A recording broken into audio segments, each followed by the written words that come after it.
الوحدة الثالثة، الدرس 15. استمع إلى النص. أقلياتنا في العالم. 1. اغترب كثير من المسلمين من بلادهم طلبا للعلم أو الرزق أو نشر الدعوة، وكانت الدعوة إلى الإسلام أهم هدف لتلك الغربة والرحلات في الماضي، وقد أدت تلك الغربة إلى نشر الإسلام في كثير من أنحاء العالم. وفي العصر الحديث استقر كثير منهم في غير بلاد المسلمين، فأصبحوا أقليات فيها، ويواجه أولئك المسلمون في بلاد الاغتراب هم ومن أسلم من تلك الديار مشكلات عديدة، من أهمها: أولا، مشكلات عند ممارسة العبادة. 2. من أكبر هذه المشكلات أن المسلمين لا يجدون أحيانا مسجدا أو مصلى للصلاة فيه، سواء أكان في مكان سكنهم أم عملهم أم دراستهم. وفي بعض الحالات يوجد المسجد أو المصلى، ولكن لا يوجد العالم العارف بدين الإسلام الذي يرجع إليه المسلمون في أمورهم الصغيرة والكبيرة. ومن ناحية أخرى قد يجد بعض المسلمين صعوبة في أداء الصلاة في أثناء أوقات العمل، حيث تمنع بعض المؤسسات والشركات المسلمين من الخروج لأداء الصلاة.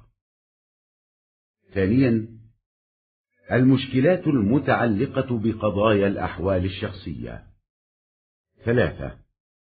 يواجه المسلمون مشكلات عديدة في بلاد الاغتراب فيما يتعلق بالزواج والطلاق والميراث وعلاقة الأولاد بالوالدين، وتحاول تلك البلاد القضاء على هذا الجانب الثقافي حتى يذوب المسلمون في المجتمعات الجديدة، ويؤدي ذلك إلى آثار خطيرة، منها: أ.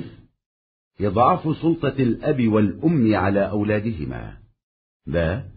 لا تكون للأب قوامة في بيته. ج.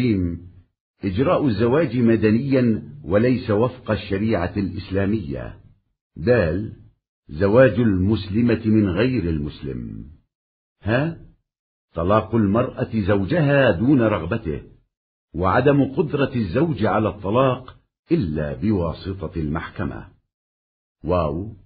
منع تعدد الزوجات وإن كانت له ضرورة شرعية. زي توزيع الميراث وفقا للقانون المدني وليس وفق الشريعة الإسلامية. ثالثا، مشكلات التعليم. 4. يواجه المسلمون مشكلات عديدة في تعليم أبنائهم في بلاد الاغتراب، فنسبة أبناء المسلمين الذين حصلوا على الشهادات الجامعية قليلة جدا، كما أن كثيرا من أبناء المسلمين لا يكملون مرحلة التعليم العام لأسباب عديدة، منها عدم قدرتهم على الاندماج في الجو الاجتماعي في المدارس، أو لفقر آبائهم فيخرجون من المدارس ليعملوا من أجل الحصول على مبلغ قليل من المال تحتاج إليه الأسرة. 5. حاول المسلمون في بلاد الاغتراب تعليم أبنائهم اللغة العربية، ولجأوا إلى وسائل عديدة في ذلك، منها مساعدة أبنائهم على حفظ أجزاء من كتاب الله وبعض أحاديث الرسول صلى الله عليه وسلم، والحديث معهم في البيت باللغة العربية لا بلغة البلد الذي يقيمون فيه، أو إرسالهم لتعلم العربية في المساجد في عطلة نهاية الأسبوع. وأحيانا يطلبون من وزارات التربية والتعليم في البلاد التي يقيمون بها تخصيص حصص في اليوم الدراسي لتعليم اللغة العربية، وإنشاء مدارس خاصة لتعليم اللغة العربية. والواقع أن تلك الوسائل مع أهميتها لم تضع حلا مفيدا لتلك المشكلة. رابعا، المشكلات الاجتماعية. 6. من أهم المشكلات الاجتماعية التي يواجهها المسلمون في بلاد الاغتراب ما يلي: الاختلاط غير المشروط. تبيح معظم بلاد الاغتراب الاختلاط بين الرجال والنساء دون قيد، وللإسلام موقف مختلف في موضوع الاختلاط، فهو لا يبيحه إلا عند الضرورة وبشروط. الحجاب. لا تقبل المجتمعات غير الإسلامية فكرة الحجاب، وتحاربه كثير من الدول بوسائل عديدة، بحيث يصل الأمر في بعض الحالات إلى طرد الطالبة المحجبة من المدرسة، وطرد المرأة العاملة من عملها إن لم تترك الحجاب. الطعام والشراب. للمسلمين نظام خاص في طعامهم وشرابهم، فهناك أشياء قليلة لا تحل لهم، ولهم طريقة خاصة في الذبح لا تراعى في البلاد غير المسلمة. دفن الموتى. يواجه المسلمون في بعض البلاد مشكلة كبيرة فيما يتعلق بالدفن، فالإسلام يوجب السرعة في غسل الميت وتكفينه والصلاة عليه، وعدم وضعه في صندوق أو تابوت. وفضلا عن ذلك ربما لا تكون للمسلمين أحيانا مقابر خاصة بهم. Bismillahirrahmanirrahim. Arab tili o'zlaringizda. O'quvchilar kitobi 3-qism. 3-bo'lak dunyodagi azsonliq musulmonlarimiz. 15-dars. Dunyodagi azsonliq musulmonlarimiz. Ko'pincha musulmonlar o'z yurtlaridan bilim o'rganish yoki rizq izlash yoki da'vat tarqatish uchun safar qilishdi. İlgirki zamanlarda İslamga da'vat qilish shu musofirlik va safarlarning muhim nishoni edi. Shu musofirlik dunyoning nurg'un joylarida islomning tarilishiga sabab bo'lgan. Yangi davrda musulmonlarning ko'pinchisi g'ayri musulmonlarning shaharlarida o'ltiraqlashdi. Shuning bilan u yerdagi azsonlik bo'lib qoldi. Yat shaharlardagi musulmonlar va shu yurtlardagi musulmon bo'lganlar nurg'ulg'an masalalarga duch kelyotdi. Eng muhimlari tovandikicha. Birinchisi, ibodat qilgan vaqtdagi masalalar. Mushu masalalarning eng cho'ngi musulmonlar ba'zida mayli turadigan yeri yoki ish o'rni yoki o'qiydigan o'rinlarda bo'lsin, namoz o'qiydigan masjid yoki bir o'rinni topolmaydi. Ba'zi hollarda masjid yoki namozgoh tepilsa-mu, islom dinini biladigan musulmonlar cho'ng kichik ishlarda murojaat qiladigan olim tepilmaydi. Yana bir tarafdan bir qism musulmonlar ish vaqtlarida bir qism qiyinchiliklarga uchraydi. Chunki bir qism organ va shirkatlar musulmonlarni namoz o'qish uchun chiqishdan cheklaydi. Ikkinchisi, shaxsiy ahvollarga munosabatlik masalalar. Yat shaharlarda musulmonlar to'y qilish, taloq, miros va bolalarning ota-onalar bilan bo'lgan aloqalarga munosabatlik ishlarda nurg'un masalalarga duch kelyotdi. Shu shaharlar musulmonlarning yangi jamiyatga singib ketishi uchun mushu madaniyat tarafini yo'q qilishga urinyotdi. Bu tuvandagidek xatarlik ta'sirlarni keltirib chiqardi. Birinchi, ota va onaning bolalarini boshqarishni ojizlashtirish. Ikkinchi, dadaning uyida huquqiy bo'lmasligi. Uchinchi, to'yning islomiy shariatiga mos bo'lmasdan madaniy ilib birlishi. To'rtinchi, musulmon ayolning g'ayri musulmon bilan to'y qilishi. Beshinchi, ayolning erini xohlamasdan taloq qilib o'tishi. Erning sotning vositasiz taloq qilishga kuchi yetmasligi. 6. Gerçi yolluk zaruriyat bo'lgan taqdirdimi ko'p xotinlik bo'lishni cheklash. 7. Mirosni islom shariatiga mos bo'lmasdan madaniy qonunga mos holda taqsimlash. Üçüncüsü o'qitish masalalari. Musulmonlar bolalarini yat shaharlarda o'qitishda nurg'unlagan masalalarga duch kelyotdi. Universitet diplomiga erishgan musulmon bolalarining nisbati bekmi oz. Shundaqla ko'pincha musulmon bolalari yillik o'qitish mavsumini nurg'un sabablar tufayli tamomlay olmaydi. Bu sabablar ularning maktabdagi ijtimoiy muhitga singib kirishga qodir bo'lolmaganligi yoki atalarining kambag'al bo'lganligi uchun ular maktabdan oilasi ehtiyojli ozgina pul tepishni deb ishlash uchun chiqishdi. Yat shaharlardagi musulmonlar bolalarga arab tilini o'rgatishga urinib, nurg'unlagan vositalarga tayandi. Shu vositalar bolalarning Allohning kitobidan bir qancha paralarni yodlashiga va bir qism payg'ambar alayhisolamning hadislarini yodlashiga yordam berish. Uyda ular bilan o'zlari turayotgan shahar tillari bilan emas, arab tili bilan so'zlashish yoki ularni hafta oxiridagi dam ilishda masjidlarga arab tili o'rganish uchun avatish qatorliqlar.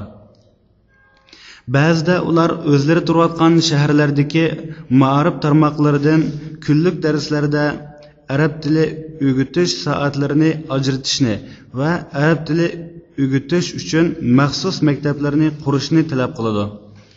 Amaliyotda shu vositalarning ahamiyati bo'lsa-mu, mushu masalalarga foydali qilish chorasini shakllantirolmadi. 4. İjtimoiy masalalar. Musulmonlar yat shaharlarda duch kelayotgan ijtimoiy masalalar tuvandikicha. 1. Yo'lsiz aralashish. Yat shaharlarning ko'pinchisi ayollarning o'rtasida cheklimsiz aralashishga yo'l qo'ydi. İslamning aralashish temasida o'xshamaydigan maydoni bor. İslam aralashishga zarur tepilgan chog'dala shartlik yo'l qo'ydi. 2. Hijob. G'ayri islomiy jamiyatlar hijob fikrini qabul qilmaydi. Buningga ko'pincha davlatlar nurg'un vositalar bilan qarshi turdi. Ba'zi hollarda hijobliq o'quvchini maktabdan qovlash, ishlaydigan ayolni hijobni tashlamasa xizmatidan qovlaydigan darajaga birib yetdi. 3. Yemek-ichmak. Musulmonlarning yemek-ichmakda maxsus qoidasi bor. Ularga halol bo'lmaydigan az bir qism narsalar bor va ularning bo'g'izlashda maxsus usullari bo'lib, bu g'ayri islom shaharlarida rioya qilinmaydi. 4. Dafna qilish. Musulmonlar bir qism davlatlarda dafniga munosabatli ishlarda cho'ng masalalarga duch kelyotdi. Chunki islom meyitni tiziyib, kepallab, uningga namoz o'qish, sanduq yoki tavotga qo'ymaslikni belgilaydi. Undan boshqa ba'zida musulmonlarga xos qabristonlik tepilmasligi mumkin. Bismillahirrohmanirrohim. Arab tili o'zlaringizda. O'quvchilar kitobi 3-qism. 3-bo'lak dunyodagi asonliq musulmonlarimiz. 21 dars kuch-quvvatga to'lgan ishonchli kishining ko'rinishi. 2. ko'rinish. 1 kunning ertasidagi Abu Bakrning hujrasi. Abu Bakr ko'rpisida yetyotdi. Qishida Osman ibn Affan, Ali ibn Abi Talib, Abdurrahman ibn Avf, Said ibn Zayd, Usayd ibn Hudayr, Talhat ibn Ubaydullah bor edi. Ey Rasulullohning xalifasi, bizga odam avatganmidingiz? Shundoq. Sizlardan boshqa muhojir ansarlarga fikringlarga qarab ish ko'rish uchun odam avatdim. Ko'rib turibsizlar, ajlim yaqinlashdi. Men sizlarga kuch-quvvatga to'lgan ishonchli bir odamni xalif qilmoqchi. Ko'nglimga Umar ibn Xattobning shu kishi ekanligi ayon bo'ldi. Qanday qaraysizlar? Ey Abdurrahman, Umarga qanday qaraysan? Sizlar mendan o'zlari obdarroq biladigan ish to'g'risida so'rayotdilar. Shundoq bo'lsa-mu?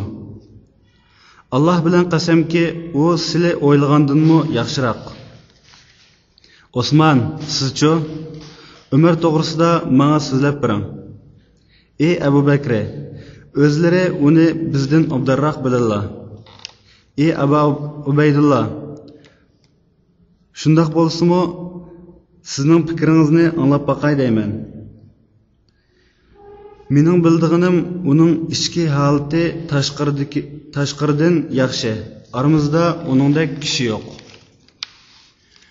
O'zlaridan keyin uningga yaxshi ishlarga rozi bo'ladigan, yomon ishlarga g'azab qiladigan yaxshilikni o'rgatsizlar.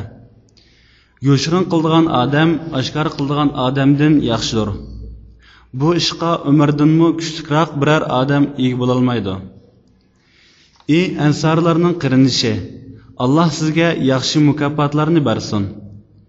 Ey Abi ibn Abi Talib, sencho, ey Rasulullohning tog'asining o'g'li, Umar to'g'risida nima deysan?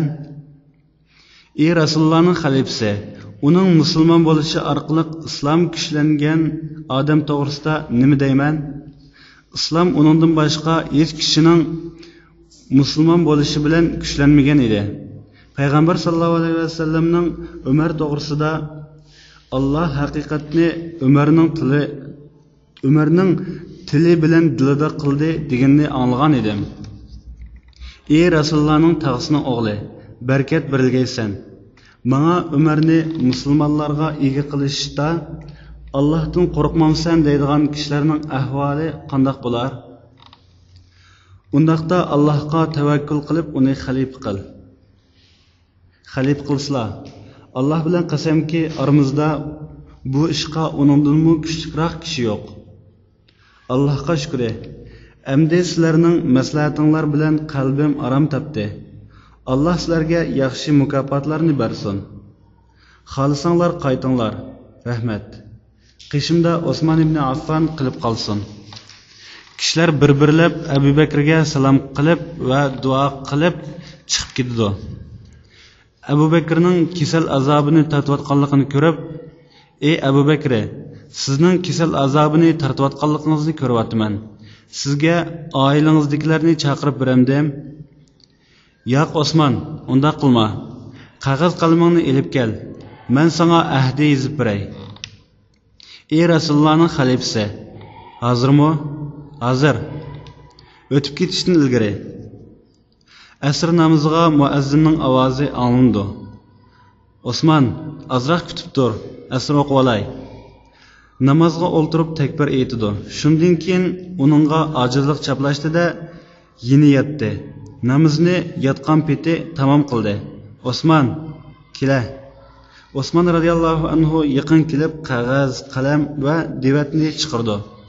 Ey Rasulullohning xalifasi, desala. Abu Bakr da'vatidi. Osman yozayotdi. Osman, yoz. Bismillahirrohmanirrohim. Bu Abu Bakr ibn Abi Qahafa dunyodan chiqib ketayotgan oxirgi vaqtlarda kafir mu'min bo'ladigan, fajr jazm qiladigan, yolg'onchi rost so'zlaydigan, oxiratga kirayotgan dastlabki vaqtlarda qilgan ahdisidir.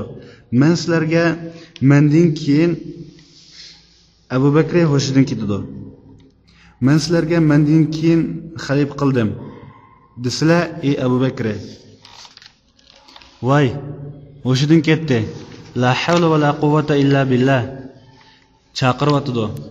Hey uydagilar, Rasulullohning xalifasining qishig'iga kelinglar. Mening shu behushligimda jinim chiqib ketdi qolsa, kishilarni ixtilof qilishdan qo'rqdingmi deyman. Shundoq. Yozg'iningni menga o'qib ber. Mendan keyin sizlarga Umar ibn Xattobni xalif qildim. Uning gapini anglab itoat qilinglar. Men Allohga, Allohning rasuliga, Allohning diniga, o'zimga va sizlarga yaxshilikni kam qilmadim. Agar adil bo'lsa, u mening o'ylig'inim. Agar o'zgartirsa, har bir odamning qilgan jinoyati o'ziga. Yaxshilikni o'yladim, g'aybni bilmayman. Allah zolimlarning qaysi tarafga yuzilinganligini biladi. Vassalomu alaykum va rahmatullohi va barakatuh. Yaxshi qilding Osman. Muhrni ilib bas. Ey Abu Bakr, muhrni ilib bosdim. Abu Bakrga muhrni qaytirib berdi. Allah sana islom va islom ahlidan yaxshi mukofotlarni bersin. Osman chiqib namozga yig'ilinglar deb to'g'lagan. Men ularga mushu darajadan so'zlamoqchi. Ondan keyin qishimga Umarni ilib kel. Osman chiqib ketib, Asma kirdi.